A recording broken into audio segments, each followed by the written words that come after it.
I remember how, by the mid-2010s, still, being called a feminist was near universally considered an insult. Now, everyone and their mama calls themselves a feminist, without much substance behind it. It's easy to say, if you think women deserve equal rights, you're already a feminist. Much more difficult to actually see the material realities that contribute to women's oppression, grasp foundational feminist text, unlearn certain misogynistic mindsets and behaviors that are ingrained into us since we are born. It's much easier to handwave it all, call specifically reactionary positions actually feminist and progressive, resort to choice feminism, or use feminism as a smokescreen for your own misogyny. The topic of feminism in A Song of Ice and Fire is rarely explored because most of the audience are alt-right incels. And if it is always surface level or precisely used in fan wars or as a smokescreen to avoid addressing certain aspects of the story at large. Be it because they're too complicated for an average reader, or because tapping into them brings too much discomfort. The potential conversation would have to have certain nuances that the audiences are usually blind to or unwilling to confront. It's a shame because there is potential for incredibly rewarding discussions here. Today, I will try to strike up this conversation, and will do so in two parts. I encourage everyone to leave their 2 cents, but on one condition: no investigation, no right to speak. So, my investigation led me to a certain conclusion. Not a single character in A Song of Ice and Fire is a feminist. Controversial? Not really, if you know what I mean by that. Characters in this story can't be feminists because feminism as a movement came into existence in the 19th century. However, before that, there existed proto-feminist figures that anticipated feminist ideas before the actual feminist movement came into existence. And here we can say that A Song of Ice and Fire is ripe with proto-feminism.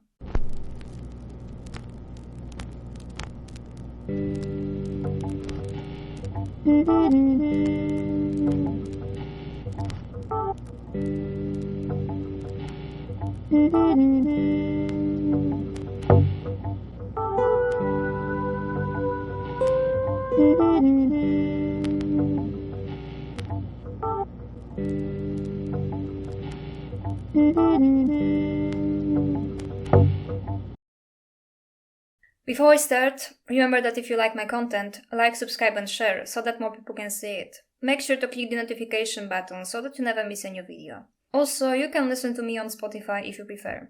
Check the link in the description. Joshua Edwicker in Proto-feminism, the bedrock of feminist thought today, published in That's What She Said magazine, comprehensively explores the ideas of proto-feminism in history, starting with antiquity, with Plato of all people to be specific.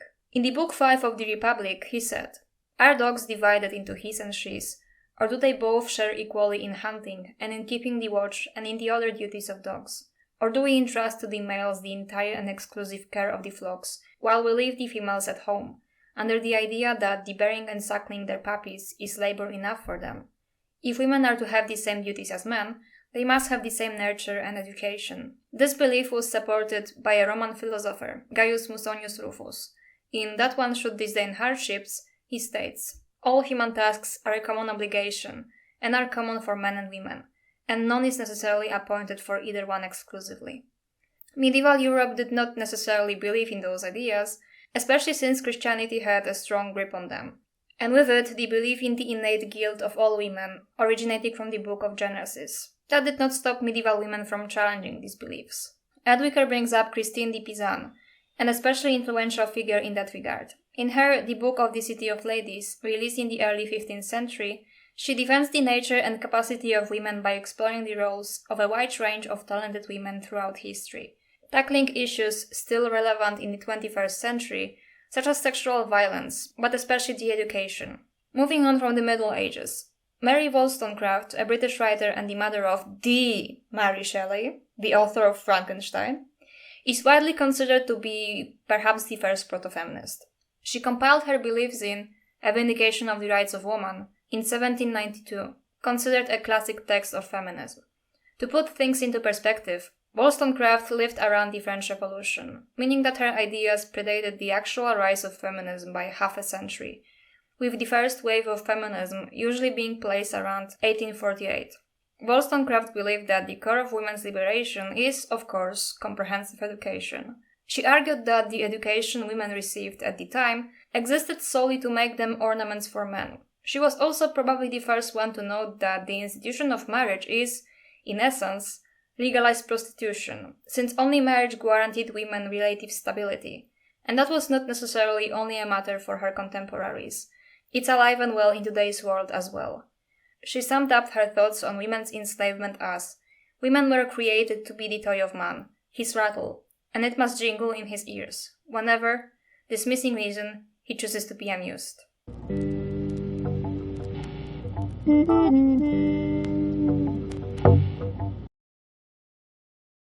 Having established what proto-feminism is, what proto-feminism isn't, and that feminism proper is an ideology that emerged in the 19th century, we can get several things out of the way.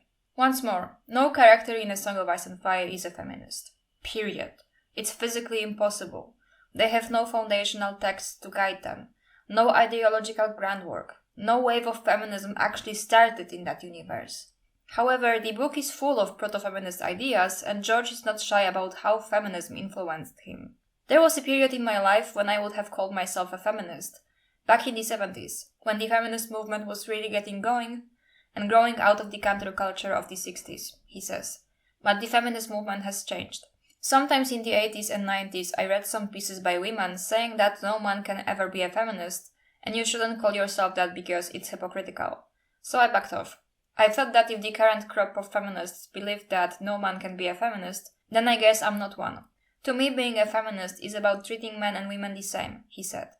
I regard men and women as all human. Yes, there are differences, but many of those differences are created by the culture that we live in, whether it's the medieval culture of Westeros or the 21st century Western culture. But since most of you read it for swinging swords and rape scenes, I include this quote so that nobody can accuse me of inserting woke bullshit everywhere. George is woke, deal with it. It's rather disheartening that the fandom instead takes the predominant medieval in-universe mindset as their own, in spite of living in the modern West for the most time, and spends more time yapping about bastards than exploring the social criticism in the books. All of this in spite of the fact that, in my humble and rather bold opinion, all of A Song of Ice and Fire deals with oppression and how societal rules, such as misogyny, ableism, or other arbitrary prejudices, ruined everyone's lives. It's not a coincidence that all 5 members of the Key 5 and beyond have such struggles at the core of their arcs. So many of your characters are outsiders. They're either different or disabled in some way, and they seem to be the only characters that are capable of true compassion, though they suffer for it. Is this something you're conscious of doing? Definitely. I have a large cast of viewpoint characters, but for the most part, they all have something that makes them a bit of an outcast. Tyrion is a dwarf. Jon Snow is a bastard. Dany, who's beautiful, is a penniless exile who's being essentially sold off in marriage. Arya is born to a noble house, but she's kind of a wild child who doesn't conform with her proper gender roles. Brienne of Tarth even more doesn't conform to her proper gender roles. And because of that, she suffers a lot of scorn and rejection, as she's not a proper woman in the terms of her society. Sam Tarly is fat and bookish when a lord is expected to be more warlike, strong, fierce and good with a sword, and Sam would rather read and dance and listen to music. So he suffers a lot of rejection as well. I could go on and on. Let me give you some counsel, bastard, Lannister said. Never forget what you are. For surely the world will not. Make it your strength. Then it can never be your weakness. Armor yourself in it, and it will never be used to hurt you. Jon was in no mood for anyone's counsel. What do you know about being a bastard? All dwarves are bastards in their father's eyes. I have a tender spot in my heart for cripples and bastards and broken things. Even worse is the hermetic corner of the fandom that pretends to explore and apply those ideas. I say pretend because none of them actually have any theoretical groundwork to do so. All they know they learn from Tumblr text posts, TikToks and buzzword articles. Quite fittingly, it's all buzzwords for them, with no substance behind it, and it's used solely to win some fan war about whose faith is the wokest. For that reason, these ideas are applied selectively. For instance, they may say that monarchy and feudalism is bad, but that only applies to when it's time to say that both the Greens and the Blacks are bad, both committed war crimes, and Rhaenyra deserves to be subjected to femicide because she's a garbus corporate feminist. But at the same time, they insist that North should be independent in spite of Robb Stark proclaiming a feudal dynasty. Their feminism too is only reserved to certain women, usually women who don't challenge societal expectations of their genders too much. So, for instance, it is shows Alyssanne's God-given right to start a war because she suffered abuse and child marriage, but Daenerys, a child bridal slave, is a mad queen for executing a woman that killed her husband and child. But about that some other time, I promise. Now, let's look at which characters in ASOIAF could be considered foundational proto-feminists for the future post-feudal Westeros, where the first wave of feminism eventually arises.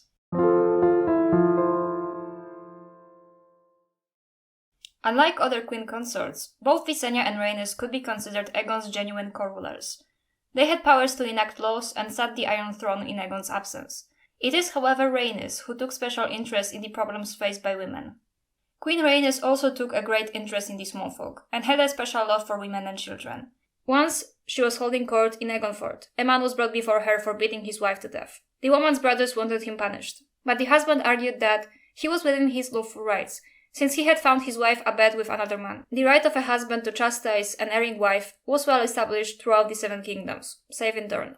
The husband further pointed out that the rod he used to beat his wife was not thicker than his thumb, and even produced the rod in evidence. When the queen asked him how many times he had struck his wife, however, the husband could not answer, but the dead woman's brothers insisted there had been 100 blows. Queen Rhaenys consulted with her maesters and septons, then rendered her decision. An adulterous wife gave offense to the seven, who had created women to be faithful and obedient to their husbands, and therefore must be chastised. As God has but 7 faces, however, the punishment should consist of only 6 blows, for the 7th blow would be for the stranger, and the stranger is the face of death. Thus the first 6 blows the man had struck had been lawful, but the remaining 94 had been an offense against gods and men, and must be punished in kind. From that day forth, the rule of 6 became a part of the common law, along with the rule of thumb. The husband was taken to the foot of the hill of Rhaenys, where he was given 94 blows by the dead woman's brothers, using rods of lawful size. Rhaenys is often criticized for her attempts to improve the situation of women.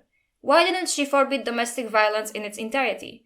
Here we circle back to the all-too-common mindset of, it's better to do nothing wrong than to try and do something right. This was a genuine improvement whether you like it or not. Rhaenys literally codified into law that it's forbidden to beat your wife to death. Surely this is a good first step, especially among the fandom that believes that revolution and revolutionary violence is the first step towards becoming a genocidal war criminal.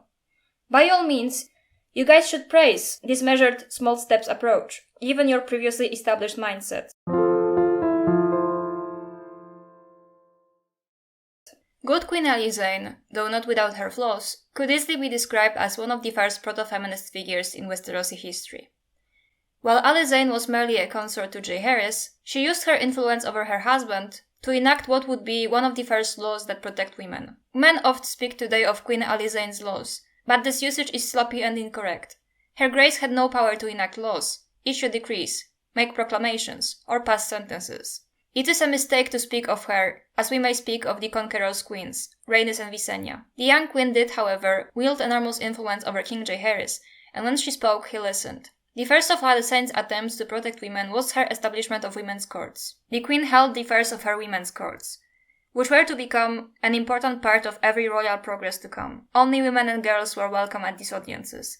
Highborn or low, they were encouraged to come forward and share their fears, concerns, and hopes with the young queen. One of the first concerns raised in the women's courts were the problems faced by widows. It was the plight of widows throughout the Seven Kingdoms that the women's courts had made Alysanne aware of. In times of peace especially, it was not uncommon for a man to outlive the wife of his youth, for young men most often perish upon the battlefield, young women in the birthing bed. Be they of noble birth or humble, men left bereft such wives would oft, after a time, take second wives, whose presence in the household was resented by the children of the first wife. Where no bonds of affection existed, upon the man's own death, his heirs could and did expel the widow from the home, reducing her to penury. In the case of lords, the heirs might simply strip away the widow's prerogatives, incomes, and servants, reducing her to little more than a boarder. To rectify these ills, King Jaehaerys in 52 AC promulgated the widow's law, reaffirming the right of the eldest son, or eldest daughter where there was no son, to inherit, but requiring said heirs to maintain surviving widows in the same condition they had enjoyed before their husband's death. A lord's widow, be she a second, third, or later wife, could no longer be driven from his castle, nor deprived of her servants, clothing, and income. The same law, however, also forbade men from disinheriting their children by a first wife in order to bestow their lands, seat, or property upon a later wife or her own children. Another one of Alysanne's concerns was the law of the first night. Alysanne told them of her visit to the Wall, and the day that she had spent with the whores and fallen women of Molestown. There was a girl there. Her father was a blacksmith, and when she was a maid of 14 years, he gave her hand in marriage to his apprentice. She was fond of the boy, and he of her, so the two of them were duly wed. But scarcely had they said their vows than their lord came down upon the wedding with his men at arms to claim his right to her first night. He carried her off to his tower and enjoyed her, and the next morning his men returned her to her husband. But her maidenhead was gone, together with whatever love the apprentice boy had borne her. He could not raise his hand against the lord for peril of his life, so instead he raised it against his wife. When it became plain that she was carrying the lord's child, he bet it out of her. From that day on, he never called her anything but whore, until finally the girl decided that if she must be called a whore, she would live as one, and made her way to Molestown. There she dwells until this day, a sad child, ruined. But all the while, in other villages, other maids are being wed, and other lords are claiming their first night. Hers was the worst story, but not the only one. At White Harbor, at Molestown, at Barrowtown, other women spoke of their first nights as well. I never knew my lords. I see no honor in any of this. I knew such things happened hundreds of years ago, I confess it, but I never dreamed that the custom endured so strongly to this day. Mayhaps I did not want to know. I closed my eyes, but that poor girl in Molestown opened them. The right of the first night. Your grace, my lords, it is time we put an end to this, I beg you. And so it came to pass that the second of what the small folk named Queen Alysanne's loves was enacted. The abolition of the lord's ancient right to the first night. Henceforth, it was decreed, a bride's maidenhead would belong only to her husband, whether joined before a septon or a heart tree. And any man, be he lord or peasant, who took her on her wedding night or any other night, would be guilty of the crime of rape. Moving on from historical characters into the main timeline, several characters in A Song of Ice and Fire proper could be described as proto-feminists and express proto-feminist ideas. Arya Stark is one of them. She was inspired by second-wave feminists George interacted with in his youth. Asked whether any specific people in his life had helped him create Arya's character traits, Martin replied, "I can't say there's any specific model, but a lot of the women I've known over the years have had aspects of Arya with them." He added, "Especially some of the women I knew when I was a young man back in the 60s and 70s, you know, the decade of the sexual revolution and the feminist movement. I knew a lot of young women who weren't buying into the, oh, I have to find a husband and be a housewife." I find it funny that a guy in his 70s has a more progressive view on gender roles than his supposedly feminist audience members, who insist that the true revolutionary potential is found in soft femininity and gender conformity. But that's a subject for another video that's been sitting in my drafts for a while. I will cook it one day, I promise. Arya is gender non-conforming. It means that she does not adhere to society's gender norms. That might include expression, presentation, behaviors, roles, or expectations. Gender nonconformity is not synonymous with being non-binary and transgender, however. I feel the need to highlight that, because it's often mixed up. Gender roles place men and women into a dichotomy, and expect certain behaviors from them. In Westeros, Arya is expected to perform a certain role expected of highborn feudal ladies. She is supposed to be good in tasks considered feminine, like needlework, staying away from any interest that may be considered masculine. She is supposed to be gentle, delicate, and nurturing. Most of all, however, she is not expected to question these expectations.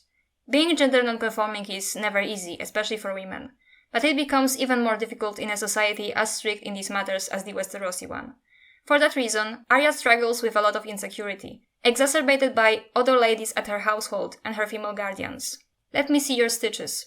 Arya wanted to scream. It was just like Sansa to go and attract the Septa's attention. "Here," she said, surrounding up her work. The Septa examined the fabric. "Arya, Arya, Arya," she said. "This will not do. This will not do at all." Everyone was looking at her. It was too much. Sansa was too well bred to smile at her sister's disgrace, but Jane was smirking on her behalf. Even Princess Marcella looked sorry for her. Arya felt tears filling her eyes. It wasn't fair. Sansa had everything. Sansa was 2 years older. Maybe by the time Arya had been born, there had been nothing left. Often it felt that way. Sansa could sew and dance and sing. She wrote poetry. She knew how to dress. She played the high harp and the bells. Worse, she was beautiful. Sansa had gotten their mother's fine high cheekbones and the thick auburn hair of the Tullys. Arya took after her lord father. Her hair was a lustrous brown, and her face was long and solemn. While Arya could try and force herself into being a proper lady, she never does, and openly questions the expectations placed on her and the role of women. The Lannisters are proud, Jon observed. You would think the royal sigil would be sufficient, but no. He makes his mother house equal in honor to the king's. The woman is important too, Arya protested. Can I be a king's counselor and build castles and become the High Septon? You, Ned said, kissing her lightly on the brow, will marry a king and rule his castle, and your sons will be knights and princes and lords, and, yes, perhaps even a High Septon. Arya screwed up her face. No, she said, that's Sansa. The view that Arya is not like other girls was reinforced by the show, where she says most girls are idiots.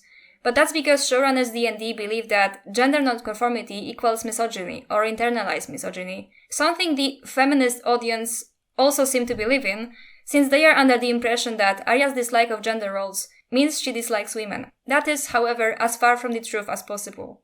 Arya values women immensely. So the next morning, as they broke their fast, Lady Smallwood gave her breeches, belt and tunic to wear, and a brown doeskin jerkin dotted with iron studs. They were my son's things, she said. He died when he was 7. I'm sorry, my lady. Arya suddenly felt bad for her, and ashamed. I'm sorry I tore the acorn dress too. It was pretty. Yes, child. And so are you. Be brave. Mary bought a dozen oysters every time Kat came by the brothel, and shared them with her girls. She had a good heart, everyone agreed. Her girls were nice as well. Blushing Bethany and the sailor's wife, one-eyed Inna, who could tell you fortune from a drop of blood, pretty little Lana, even Asadora, the ebonist woman with the mustache. They might not be beautiful, but they were kind to her. Arya's refusal to conform, and her open questioning of what is expected of her on the basis of her gender, is in fact quite revolutionary. Taking her presence in the story and inspirations behind her, she can definitely be considered a proto-feminist character, as much as a 9-year-old could be. Like Arya, Brienne is very gender non-conforming. She is proficient in sword fighting, though she was never officially proclaimed a knight. One of the reasons why Brienne is such a fascinating character is that she is the embodiment of the true knightly values, in spite of being prevented from truly accessing the knightly role due to her gender. Who is this man, and why do you mislike him so? Sir Colin frowned. Because he is no man, my lady. That's Brienne of Tarth, daughter to Lord Selwyn the Evenstar. Daughter? Catelyn was horrified. Brienne the Beauty they name her, though not to her face, lest they be called upon to defend those words with their bodies. And when the great helm was lifted, Catelyn understood Sir Colin's words. Beauty they called her. Mocking. Pity filled Catelyn's heart. Is there any creature on earth as unfortunate as an ugly woman? Her appearance and unconventional interest caused her to face a lot of scorn and rejection as well. As for you, my lady, it is said that your father is a good man. If so, I pity him. Some men are blessed with sons, some with daughters. No man deserves to be cursed with such as you. Live or die, Lady Brienne. Do not return to Maidenpool, whilst I rule here. Words are wind, Brienne told herself. They cannot hurt you. Let them wash over you. Like Arya, Brienne's gender nonconformity is a source of suffering and insecurity, because being gender nonconforming in any way in Westeros is very frowned upon. A daughter. Brienne's eyes filled with tears. He deserves that. A daughter who could sing to him and grace his hall and bear him grandsons. He deserves a son too, a strong and gallant son, to bring honor to his name. I am the only child the gods let him keep. The freakish one, not fit to be a son or a daughter. At the same time, however, Brienne does not regret the choices she's made. Brienne had been betrothed at 7, to a boy 3 years her senior, Lord Caron's younger son, a shy boy with a mole above his lip. They had only met once, on the occasion of their betrothal. 2 years later he was dead, carried off by the same chill that took Lord and Lady Caron and their daughters. Had he lived, they would have been wed within a year of her first flowering, and her whole life would have been different. She would not be here now, dressed in man's mail and carrying a sword, hunting for a dead woman's child. More like she would be at Night's Song, swaddling a child of her own and nursing another. It was not a new thought for Brienne. It always made her feel a little sad, but a little relieved as well. Like Arya, Brienne's insistence on being a knight and refusing to conform to her gender roles easily places her as a proto-feminist, even if she herself may be unaware of that. As mentioned many times on this channel, Daenerys is a gendered subversion. Challenging gender roles is at the very core of her character. Why is Dany a princess and not a prince? I made this choice a long time ago, but I think I wanted to play a little with gender roles and reverse things a little. And of course, Mother of Dragons, to my mind, is much better than Father of Dragons. There is the connection between the woman who brings forth life, carrying a huge power of death, fire and destruction. There are very powerful metaphors in there. Daenerys is more similar to Rhaenys and Alysanne than to Arya and Brienne though. She is quite feminine in her presentation and personality. She enjoys wearing nice clothes, Listening to songs and stories, she's whimsical and dreamy. What she actually wants is a home, stability and family. At the same time, however, she wields power in a rather traditionally masculine way. While at first she is Drogo's Khaleesi, after his death, she wields that title in a way a Khal would. Daenerys is also a conqueror, intuitively very good in military strategies. I think we should attack from 3 sides. Your Unsullied shall strike at them from right and left, while my cause lead my horse in wedge for a thrust through their center. Slave soldiers will never stand before mounted Dothraki. She smiled. To be sure, I am only a young girl, and know little of war. What do you think, my lords? I think you are Rhaegar Targaryen's sister, Ser Jorah said, with a rueful half-smile. Aye, said Arslan Whitebird, and a queen as well. No one was calling her Daenerys the Conqueror yet, but perhaps they would. Dany had wanted to lead the attack herself, but her captains said that would be madness, and her captains never agreed on anything. Instead, she remained in the rear, sitting atop her silver in a long shield of mail. She is also frequently compared to male warrior figures of in-universe history. Daenerys Targaryen is no maid, however. She is the widow of a Dothraki Khal, a mother of dragons and saker of cities, Aegon the Conqueror with teeth. She may not prove as willing as you wish. Dragons. These same stories have reached Outtown. Too many to discount. A silver-haired queen with 3 dragons. At the far end of the world, said Mace Tyrell. Queen of Slaver's Bay, aye. She is welcome to it. On that we can agree, Sir Kevan said. But the girl is of blood of Aegon the Conqueror, and I do not think she will be content to remain in Meereen forever. This is one of the reasons why it pisses me off when people place Dany as Rhaenys in those 3 heads of the dragon theories. There is a lot of Rhaenys in her, true, but she is narratively positioned as Aegon, again as a gendered subversion. Visenya's dragon was Vhagar, Rhaenys had Miraxid, and Aegon rode Balerion, the Black Dread. And Balerion, his fire was as black as his scales, his wings so vast that whole towns were swallowed up in their shadow when he passed overhead. The Dothraki looked at her hatchlings uneasily. The largest of her 3 was shiny black, his scales slashed with streaks of vivid scarlet to match his wings and horns. Khaleesi, Aggo murmured. There sits Balerion, come again. One of Alysanne's quotes in Fire and Blood is, in fact, a paraphrase of Dany's quote from A Storm of Swords, released chronologically many years before. A queen must listen to all, she reminded them.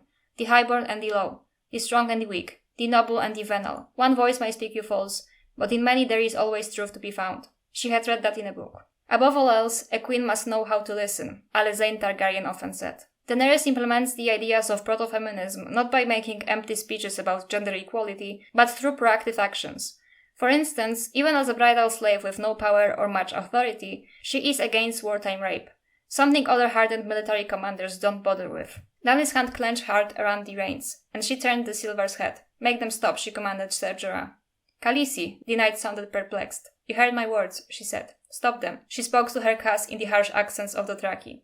Drogo, Quarro, you will aid Ser Jorah. I want no rape. This theme continues consistently throughout the rest of the books. Meereen had been sacked savagely, as the new fallen cities always were, but Dany was determined that should end now, that the city was hers. She had decreed that murderers were to be hanged, the looters were to lose a hand, and rapists their manhood. Dany is probably the only character in the story to have women in her council with substantial representative roles. Rhaena Rhee had played the harp as sweetly as the maiden. When she had been a slave in Yunkai, she had played for every highborn family in the city. In Meereen she had become a leader amongst the Yunkish freedmen, their voice in Dany's councils. Interestingly, when Daenerys is introduced to us, she is on a straight path to die in childbirth, or be enslaved as a crone, but she decisively defies those expectations, proclaims herself as a queen, and goes on to become a conqueror. It's one of the reasons why she's so hated, even by the supposedly feminist audience. She doesn't do what's expected of her, does not take gendered violence with a bowed head, and takes on a traditionally masculine role.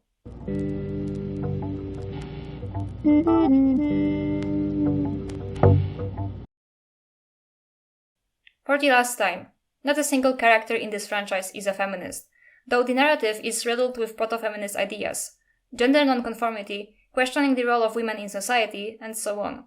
The reason why rarely, if ever, those are explored by the supposed feminists in this fandom is because the characters who embody these ideas go against what is expected of them, and gender nonconformity is looked down upon not only by the in-universe society, but also by the fandom at large, who only has empathy and sympathy for those women who endure gendered violence with grace and do not question it. As you probably noticed, I did not include Rhaenyra Targaryen in the list of proto-feminists. We will talk about Rhaenyra in depth in the next release, however, and why she does not have to be a proto-feminist to be supported.